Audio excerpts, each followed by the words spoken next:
Hello friends welcome to our PS creation. आज तुमको के +3 सेकंड सेमिस्टर हिस्ट्री अनर्स जो मैंने कि आज एग्जामिनेशन देल 22 तारीख रे आज जो एग्जामिनेशन तुम देल सेकंड सेमिस्टर ये कलाहांडी यूनिवर्सिटी क्वेश्चन पैटर्नटा डिस्कस करवा तार आंसर टी कौन हम तार आंसर मुझे तुमको कहबी। ओके जो मैंने क्यों क्यों आंसर लिखिच पे तुम करेक्शन करनी। ओके प्रथम क्वेश्चन आम डिस्कस करवा जो मैंने भी नुआ अच्छे फ्रेंड्स ये चैनल तुम लाइक शेयर और सब्सक्राइब कर। प्रथम क्वेश्चन टी अच्छी कौन ना मौर्य शासन समय राजा अधीन था जमी नाम कौन था ता राजा सरकारी था कौन सी ये नाला।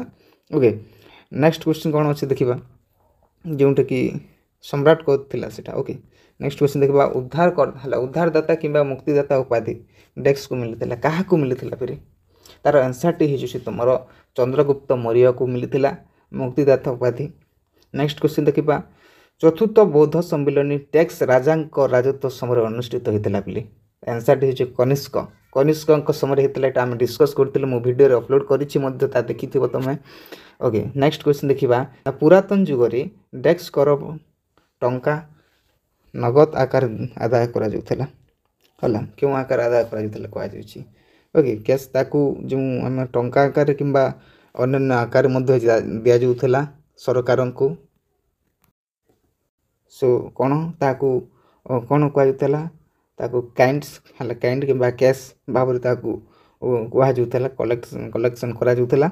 ओके नेक्स्ट क्वेश्चन देखा कौन अच्छे भेरी इंपोर्टेंट क्वेश्चन सातवाहन वंशर प्रतिष्ठाता किए पड़े मुझे क्वेश्चन डिस्कस करी इंपोर्टेंट क्वेश्चन पड़ता आउ भेरी इंपोर्टेंट क्वेश्चन आसामिनेशन सातवाहन वंशर प्रतिष्ठाता किए बोली तुम जानी तार आंसर सिमुक किए सिमुक। ओके सिमुक तार आंसर हो कौन अच्छे देखा बृहदेश्वर मंदिर किए निर्माण करते बोली भेरी इंपोर्टेंट क्वेश्चन जेनटा कि राजा प्रथम राजा। ओके नेक्स्ट क्वेश्चन देखा कौन दी देखाई ना पुरातन भारतीय समाज रे केते प्रकार विवाह प्रचलित था पुरातन समय केते प्रकार विवाह प्रचलन थिला बोली तार आंसर टी हो तुम 8 प्रकार थिला।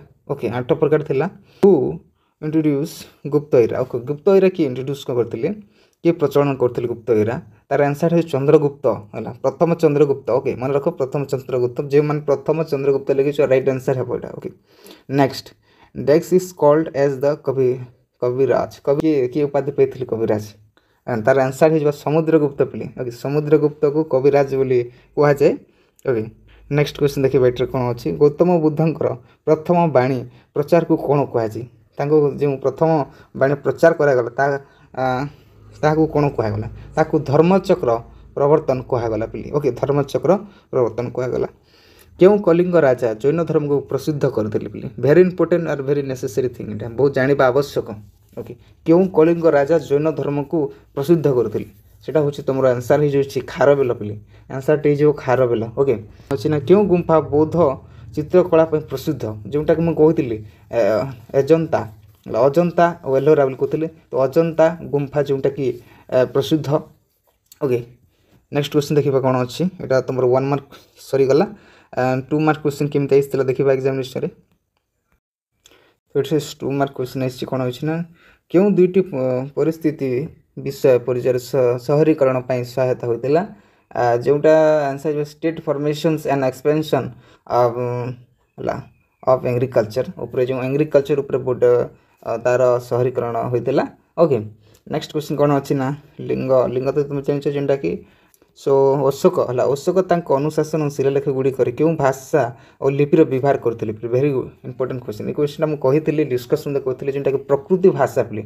है प्रकृति language and Greek language and Aramaic language. Okay हीनजान महाजन भेरी इंपोर्टेंट मुझे कही पे तुमको कही हीनजान महाजन निश्चय एग्जामिनेशन आसती तो हीनजान महाजन जोटा कि हीनजान आ गए महाजन। ओके तो हीनजान कौन हीनजान से माने ईश्वर बोली मानते कि पूजा करती ना किंतु महाजन से माने ईश्वर गौतम बुद्ध को ईश्वर बोली मानते और मूर्ति पूजा करते बोली। ओके आ गए इंपोर्टेंट क्वेश्चन जोटा आई कलाहांडी यूनिवर्सिटी समुद्रगुप्त प्रथम आर्यभट्ट अभियान विषय लेख जो समुद्रगुप्त आर्यभट्ट को अभियान करते। ओके से युद्ध करते जेनटा कि अच्युता नागसेन गणपति नाग से 3 जन गुफे से कौन करते ना अधिकार करते। ओके तो ये जो अच्छी ये तुम निजे टे पढ़ बोली तो निज बही टे देखनी ए तार आंसर टी बहुत बढ़िया क्वेश्चन आंसर आई बोले बेसी कठिन आसनी क्वेश्चन का आस तुम है जाति बना ये क्वेश्चन का एग्जामिनेशन आई कलाहांडी यूनिवर्सिटी ओके कनिष्क जीवन बहुत इंपोर्टेंट क्वेश्चन बहुत बढ़िया क्वेश्चन आई ओके